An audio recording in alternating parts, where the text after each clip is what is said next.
What is up, and welcome back to another episode of Blood and Beer, the show where we talk blood sport and we drink beer. I'm your host, Matt, and as always, we got MMA to talk. A lot of MMA to talk today. Big show for you.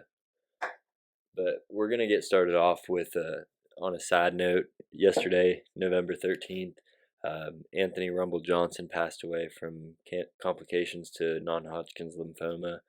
He had a immune system disorder. He was a two-time UFC title challenger, and from everything that people say about the guy, he was a really great guy beyond his accomplishments. He had some, he just had some things going on. He was never really disclosed his illness, and you didn't find out about it until after he died. You knew he was sick, but didn't know what it was. It's just a sad day for the sport because he was definitely a legend. So that's how we're starting this one off. But now that we got that out of the way, the beer that we're drinking today, it's a hazy IPA, again by Rheingeist. Been on a big Rheingeist kick because they're so big around here. This is the Cloud Harvest, and pretty cool cans. We're going to see how it is, and then we're going to jump right into this UFC 281 recap. We'll go over some of the fights. It was a great card, tons of finishes, a couple new champs, so we'll get into that. And then we also got fights coming up this weekend. We got UFC Fight Night, a Bellator card, and one championship on Prime. So those will all be fun, but we'll break that down in a moment. Let's try this beer out.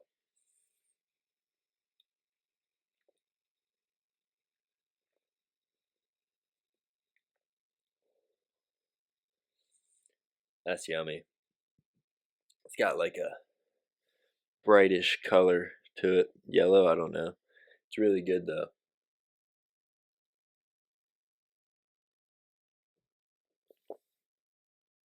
I'll give it a 7.3. I really like that. Really like that a lot.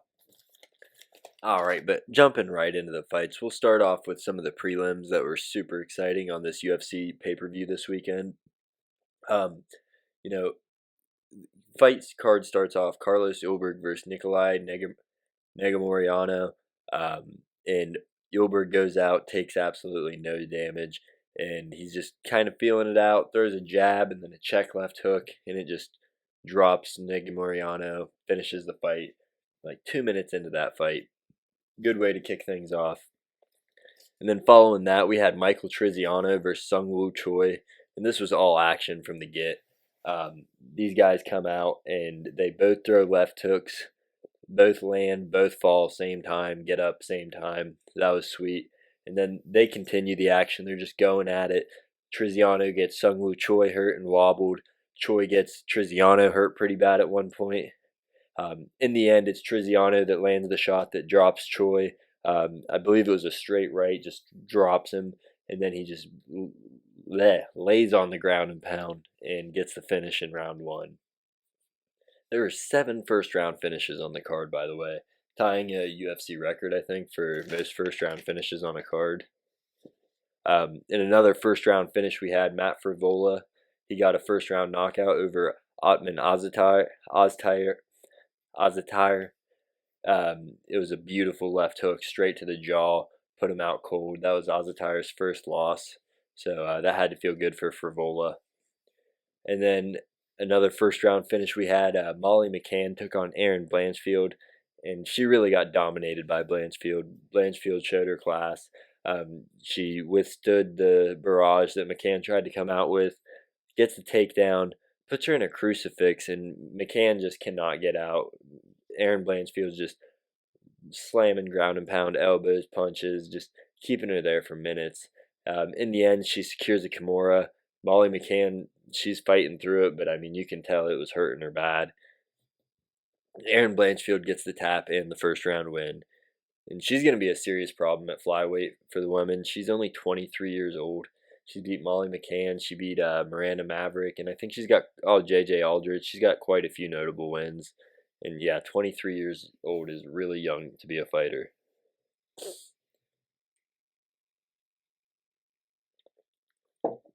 And then we also had Ryan Spann. He got the upset over Dominic Reyes.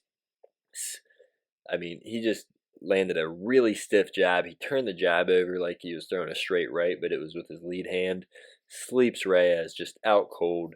Um, it sucks to see for Reyes, but Ryan Spann, he's coming into his own. He's super powerful, and he's calling for a top 5 matchup now. So that's at light heavyweight. He's got all the power. He needs to hone out those skills a little bit, but if he can knock people out the way he did Reyes, then he's gonna have no problem. And then in our featured prelim, we had Renato Moicano taking on Brad Riddell. He gets a submission after just starching him on the feet. He's landing kicks, he's landing punches. He just anything, anywhere the fight was at, Renato Moicano just owned it. Just he landed a really nice knee to Riddell, and it looked like it broke his nose. I thought, but they didn't really mention that on the announcements. But yeah, so that was a super fun. Those are just the prelims that we had for the card. The other fights that happened that weren't finishes. Andre Petrosky got a unanimous decision over Wellington Thurman. Montrell Jackson gets the unanimous decision over Julio Arce, and then Carolina Kowalkiewicz, I believe is how it's pronounced. She gets the unanimous decision over Silvana Gomez Juarez. So that's what we had for the prelims. Now on the fun part, the main card. Things kicked off, and this was more action packed than even the prelims. Less fights, but they were all finishes on the main card. Goodness. So we kick things off with Dan Hooker. He took on Claudio Puelles. Puelles, leg lock specialist. Dude will do Imanari rolls. He'll just on the ground. He'll find your leg. He'll put you in knee bars, ankle locks. I mean, this dude knows what he's doing down there. And as the fight starts out, Hooker's trying to feel him out, piecing him up a little bit. And Puelles, he's not really throwing any strikes, but he catches a kick of Hooker, takes him down, and then he finds the leg. He has him in the heel hook position, but Hooker was quick to defend it. He knew what was up. And then eventually Puelles kind of has him in a knee bar submission, but Hooker's sitting on his butt, so Puelles couldn't really get the leverage he needed to. And then Hooker uses that to take Puelles' back, and they go to the feet. That was Puelles' best shot, really. It was right there on the ground, and Hooker just starts kind of piecing him up, really working the body. And that's when you saw Puelles start throwing desperate shots at the legs. He was doing Imanari rolls and not really getting much out of it. And that continued into round 2. Hooker's striking when he can, then Puelles would do an Imanari roll and just stay on the ground. He tried to do a cartwheel kick to sweep the legs. He just was doing anything he could to get the legs. There was no setup to it, and Hooker was hip, so he was able to thwart those attacks. And about halfway through the second round, you could really see the body work Hooker was putting some wear on Puelles. He was having trouble even getting up from his Imanari rolls because Hooker was just waving him up, and this guy was exhausted. Couple front kicks to the body, and Dan Hooker gets the win. Snaps his skid that he's been on, so that was good to see. TKO for Dan Hooker round 2.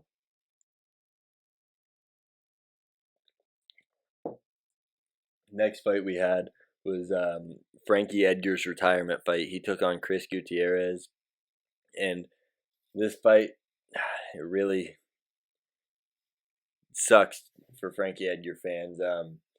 He's one of the best the sport's ever had to offer. Former lightweight champ. He beat BJ Penn. He beat Gray Maynard. He's beat a lot of people. He's got the most time in the octagon. I think he's got the second most strikes ever landed. But Gutierrez, he goes out there and he's looking sharp right away. Edgar's trying to move forward, trying to find a way in, and not much happened. But as soon as Edgar steps in, Gutierrez just throws a knee right up the middle, sleeps Edgar, stiffens him for a second. So that was all she wrote. That was round 1 victory for Chris Gutierrez.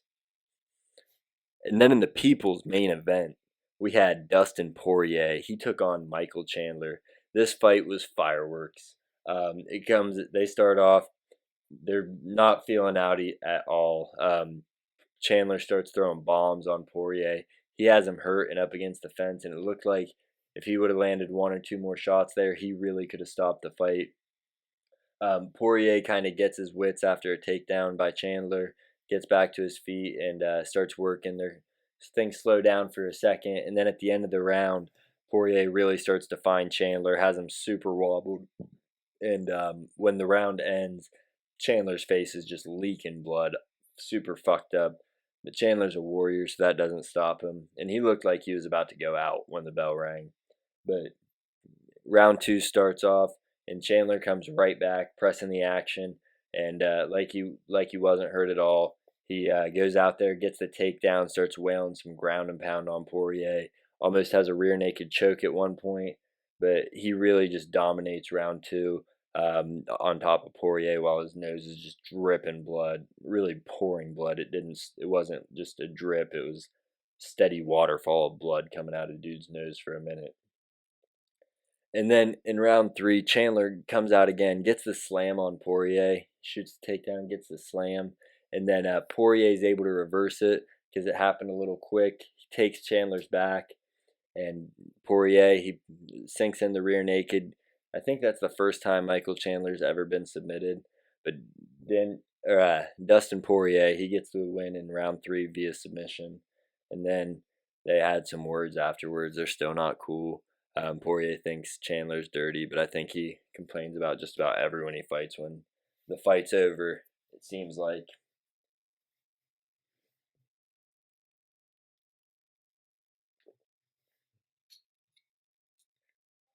All right, and in the co-main event, we had Zhang Wei Li. She really just outclassed the champion Carla Esparza. Goes out there, round one, kind of feeling out. She's definitely bat out of hell, shoots out the gate, but they're just seeing what each other have. So not a lot happens there.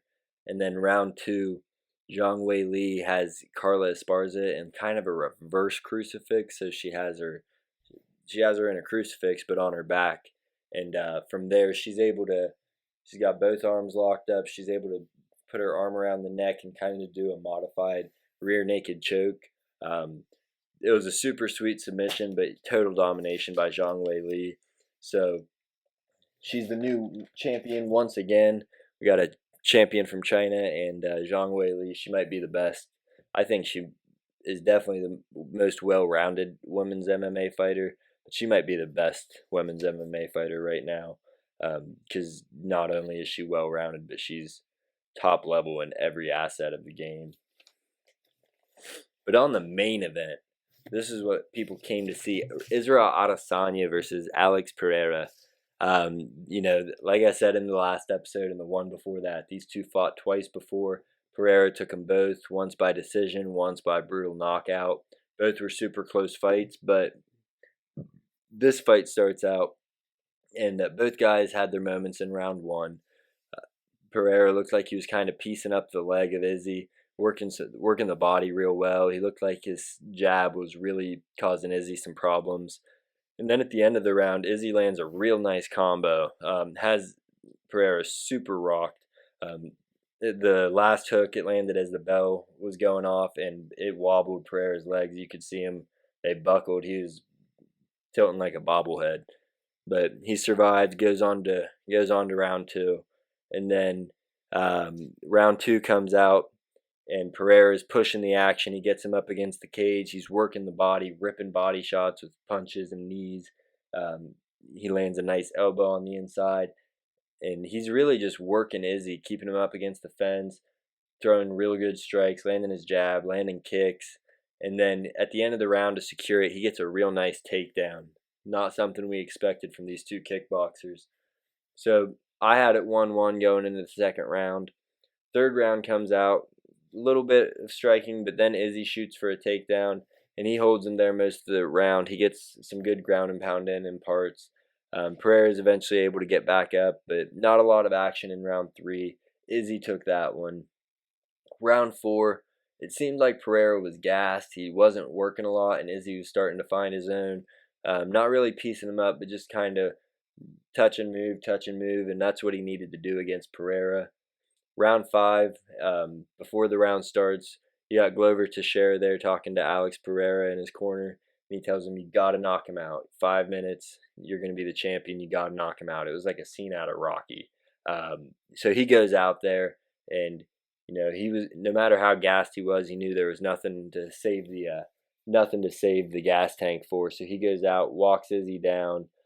Izzy looked like he hurt his leg when Pereira checked it, and then checked the kick from him, and then Pereira has Izzy up against the fence, lands a real nice uppercut, real short one, and then an absolute bomb of a left hook, and it wobbles Izzy. Izzy goes down, comes right back up, and Pereira just starts landing everything he's throwing. Izzy's trying to bob and weave, but he's getting cracked, and then he's just looking at the ground and getting just absolutely slaughtered. So Mark Goddard stops the fight, steps in at about 2 minutes into the fifth round, and Pereira was down 3-1, I thought. But he's the new UFC middleweight champion. Yeah, they're middleweights. Yeah, and that's 3-0 against Izzy. You had people like John Anik and Joe Rogan there calling for an immediate rematch. And if it wasn't the fact that Pereira had already beat him twice in kickboxing, I would say yeah. But I mean, Pereira's 3-0 against him, and we want a rematch. Yeah, 1-0 in UFC, but I don't know. We'll have to see. And Pereira, this is only like his 7th or 8th UFC or MMA fight, only his 3rd UFC fight. Dude is just, he's been going at it, and he's been fucking people up. That's got to be, I mean, that's just impressive. He was the underdog. Nobody really was picking him to win because of how dominant Izzy has been. So that was awesome to see. I was super pumped for that. All right. So that's what we have for this past weekend UFC event. Now we're going to be breaking down what's coming up this weekend, all the cards that we got, some of the more exciting matchups, and ways to watch it and whatnot. So, first up, we have Bellator 288 this Friday, November 18th on Showtime. That's going to have 2 title fights. We got Corey Anderson taking on Vadim Nemkov for the light heavyweight championship. I said it before, these two have fought earlier this year, and Corey Anderson was fucking Nemkov up. But the fight got stopped due to an accidental headbutt that caused a big gash on Vadim Nemkov's head. So they're running it back. If it's anything like the first one, Anderson's got a real good shot of stopping him. But maybe Nemkov will come in because he's a great kickboxer. Maybe he'll have a plan and figure out a way to stop Anderson. But, man, I tell you, Anderson looked really good in that first fight. And then the other championship fight we have Usman Nurmagomedov taking on Patricky Fieri. Usman is Khabib's cousin, not brother. This is for the lightweight belt, and he's undefeated in Bellator and in MMA in general. He's looked completely dominant since I've been watching him the past couple years. Patricky Fieri, he's one of the Pitbull brothers. He's a dog. I don't know if he'll be able to handle the wrestling and the kickboxing of Usman Nurmagomedov. Dude is super slick. That's going to be a fun fight.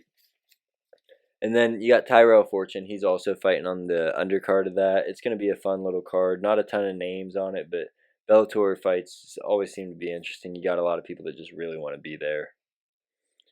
And then also that same night, November 18th, we got one FC on Prime, and that's going to be Christian Lee versus Cameron Abasov for the welterweight title. So we got Christian Lee. He's the lightweight champion over there. He's moving up to welterweight to try to become a 2-time champion.